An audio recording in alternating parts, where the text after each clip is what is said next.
Hello, I'm Sam Hanson from the Racing Post, and I'm joined today by Seamus Buckley, former clerk of the course at Goodwood racecourse, and we're going to take a little trip down memory lane. So Seamus, first and foremost, how's retirement treating you? It's treating me very well, Sam. I'm enjoying it. I love it. I'm able to do my garden. I do a little bit of work at Goodwood still, but I don't do too much. But I am enjoying retirement. And what a garden it is. You've just been showing me around some of your award-winning roses. It's okay. It's okay. It could do better. Could do better. No, I enjoy it. I really enjoy it, and I love the roses. And we were fortunate enough last weekend I won an award, and Silver Salver, would you believe? Best rose at the show. So Wow. I'm made up about that. To match many awards, presumably, from your clerking days? Well, probably. we were fortunate enough at Goodwood to have some wonderful awards, and I had a wonderful staff. And it was when the first Neil White Ground Staff Awards came out, we were the first winner. I think we won it. I think we're the only racecourse in the country to win it. Hence, in my dining room, on my dining room table, is the outright winner of the Neil White Ground Staff Award. So yeah. I've got it here. I think, you know, the award you won was a lifetime achievement, and of course that's because a lifetime effectively spent working in racing. So we'll go back now to the beginning and your childhood, and obviously you grew up in Ireland. So whereabouts was it, and what was childhood like for a young Seamus Buckley? Childhood was great, really. My father was born in Dublin. I'll tell the whole life story. And then sadly his parents died while he was very young. And he moved down, or he was adopted by his auntie.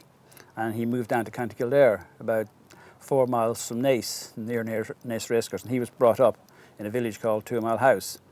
And of course he was working on a farm and all of that thing, but he decided he didn't like the farming so much, so he joined the army, then got involved in the equestrian side of that, and then came out of the army, and then he became a private trainer for a chap who owned Rathasker Stud, and he trained a few horses from there, did his point-to-pointing and his national hunt horses, and that's how it all really started. And of course my father broke horses in and educated them, yearlings and 2-year-olds and all sorts of things like that. And then of course my brother Pat, we were all involved in riding, every single one of us, one way or another. And of course Pat, my eldest brother, he became a jockey, but further down the line he did show jumping and showing horses. And we had a great family friend called Bridget O'Brien Butler, who we called Granny B, and she had show ponies and ponies that we could hunt and everything else like that. And Pat and I,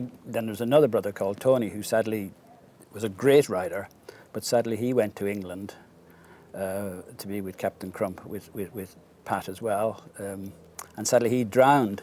Gosh. And he had a few rides, and he was a wonderful horseman, Tony. But sadly we had tragedy with that. But going back anyway, Pat went to England, left Ireland, and went to England, to Yorkshire, to serve his apprenticeship with Captain Neville Crump. And he became very successful. And there I was, 9 years younger than Pat, following the same path. But it was a challenge. You know, I wasn't frightened of riding. I wasn't frightened of riding because although I say myself, I could sort of ride. You know, and when you're 14-year-old, you'd ride anything. But anyway, we rode out and got to feel, I think I'd only sat on 2 racehorses before in my life. So then I had these big chasers, about 17 hands too, cantering off across Midland Moor. And there I was, weighing about 9 stone 2 in those days. Not much more now, I should think. I don't know, man, I wish. But anyway, then of course, got the hang of that, and then that was my first year. And you never used to ride work, you know, until you could ride properly. Then I was riding out one morning. I was riding a horse called Rough Wave. He was a full brother to a horse called Rough Tweed. I think Rough Tweed won the Hennessy, ridden by David Nicholson. Okay. Yeah, if my memory serves me right. Anyway, he was the same owner. Anyway, and this horse, God, he buck and jump, and he was a swine, a real swine, Rough Wave. Anyway, I got the privilege of riding him out all the time because I could serve as the only one who could just sit. I was brave enough to sit on the blimmin' thing. And he would get his head down between his legs and he would do a rodeo. Up down, and he'd put your legs forward, try and keep his head up. Yeah. So anyway, I was lucky. But anyway, we canted up the moor. I thought I had mastered him. We went 12 or 14 of us. first lot or second lot, I can't remember what it was, canted up across the moor. He was quite a good ride, actually. He never took a pull or anything. Of course, you'd think after a horse had done a 5 or 6 furlong canter, you'd get his back down. And then as soon as he blooming well pulled up, he got his head down. I just sort of relaxed. Yeah. And he gave one of his performances. And of course, he sent me into midair. And then the sod turned around and kicked me and broke my right leg, compound fracture of my right leg, compound fracture. Oof. And that was it. So anyway, I was rushed down to off the moor. Of course, you didn't have ambulances in those days. You came on the back of a Land Rover on an old bed or something. I think it was a door. Really? Yeah, because he had to lie flat. Anyway, I eventually ended up again in North Alderton Hospital, and got it mended and operation and so forth. And then, of course, I was on crutches. 9 months I was on crutches, and I eventually got going. I had to go to Dublin Hospital actually, and I had to re-break my leg because it wasn't setting properly. And of course, when you break a bone at 15 or 16, I think I was 16, whatever it was at the time. I was growing, but my broken leg wasn't growing, which meant I ended up with a leg, my right leg, if anyone knows me really well, my right leg is an inch shorter than my left one. Inch? An inch shorter, yeah. So that was a blow. But anyway, I think we got a ride for you, laddie. He would always call you laddie. I said, yes, sir. What is it? Oh, it's a horse called Carnivora. It's in a race at Doncaster. And I said, okay, sir, I'll take you to the races. And Pat came with me. Pat had broken his arm, I think the week before or something. Anyway, he walked the course with me and told me what to do and so forth. Anyway, would you believe I won? Right. My first ride on a horse called Carnivora. So that was the start of that. And then I think my first 10 rides, race riding, I wasn't out of the first 3. I couldn't believe it. Yeah, but it was more luck than judgment. But yeah, you must have been doing something right. Well, I don't know, but I was riding some good horses. Yeah. Then I got involved in a racehorse I looked after him, a horse called Rain Lover. And he was a really, really good horse. Yeah. But he pulled like a train. He pulled like a train, Sam, honestly. Then I rode him, I think my first ride on him in a race at, I think it was Hexham. Anyway, I finished 3rd on him, got him round and so forth. He would miss all the time because you couldn't hook him back. So he was keen in his races. Yeah. Yeah. Then I rode next time at Catterick, jumped out the gate. Oh God, I think I broke the track record. But anyway, he won by about 6 lengths. But anyway, that was great. But he made mistake after mistake after mistake, and of course he was always. You didn't have control of him really to bring him back to you. Yeah. Bring him back to you. And then I think I won 3 or 4 races on him that season. Broke the track record on him at Newcastle again, and at Ayr as well. Cool. He was a cracking good horse. And then the governor said, he's a good Grand National horse. Going to be a Grand National horse. God, I hope I get injured or something because I didn't fancy riding him in the Grand National.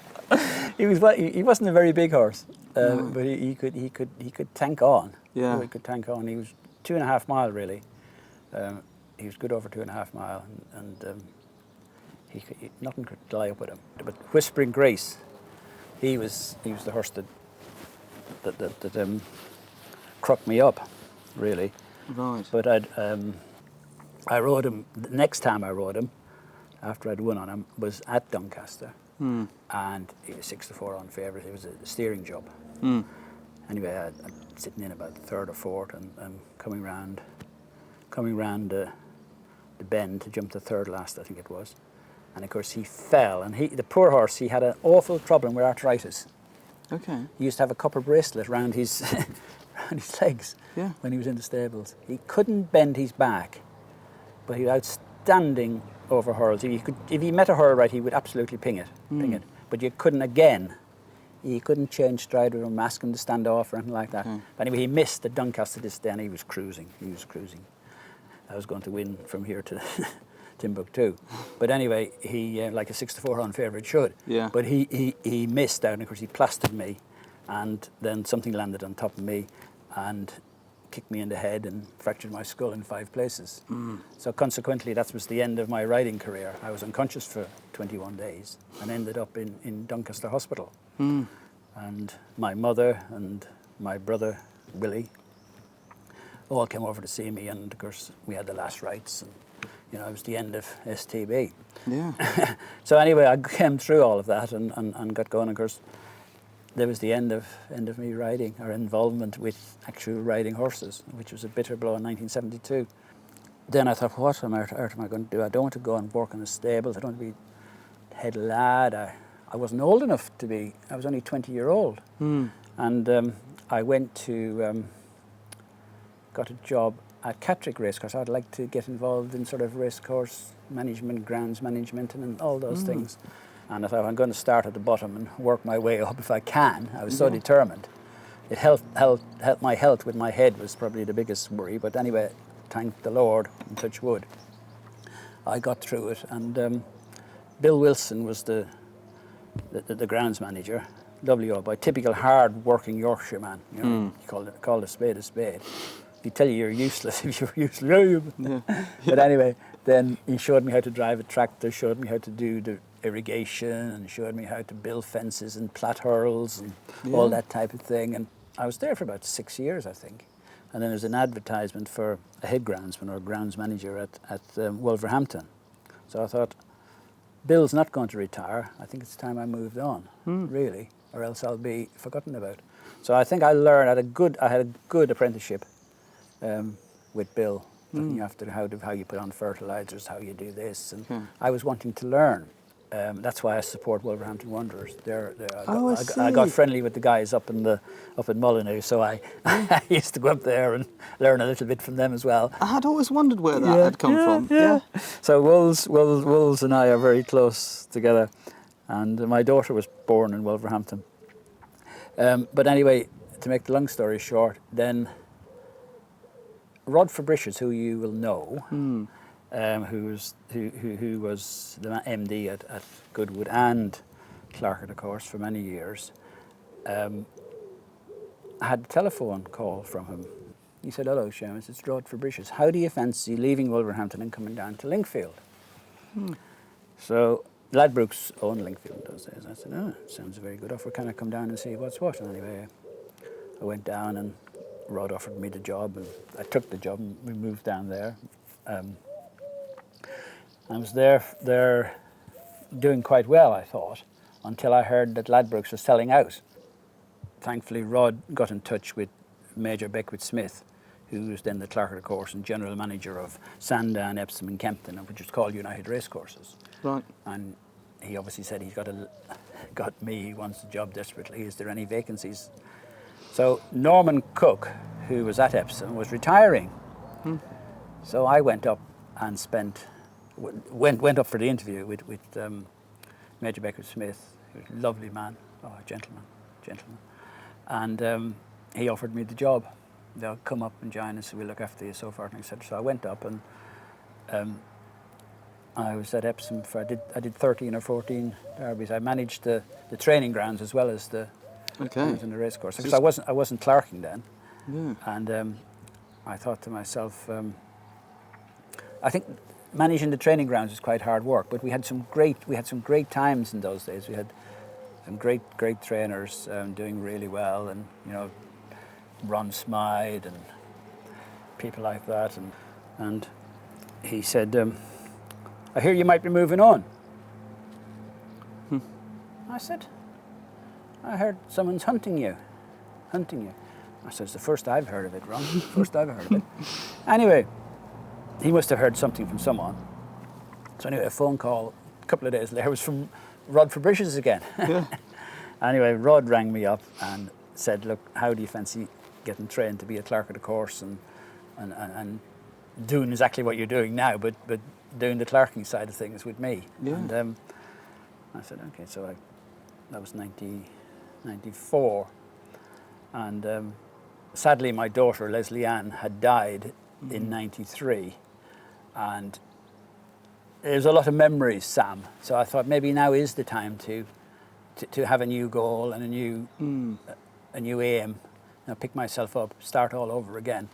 And so anyway, in memory of Leslie Ann, I left Epsom, and Rod kindly gave me the job, and the Duke of Richmond, the previous Duke of Richmond, and here I am today, retired after 20 odd years, 23 years or whatever it was. Yeah. You know, and I've seen so many changes, some for the good and some for the bad, sadly. I mean, one of the first jobs I did when I went to Epsom was we used to have all the concrete posts and wooden rails and put in the new plastic running rail. And it wasn't easy. It was hard work. And of course, Epsom, like Goodwood, is on chalk.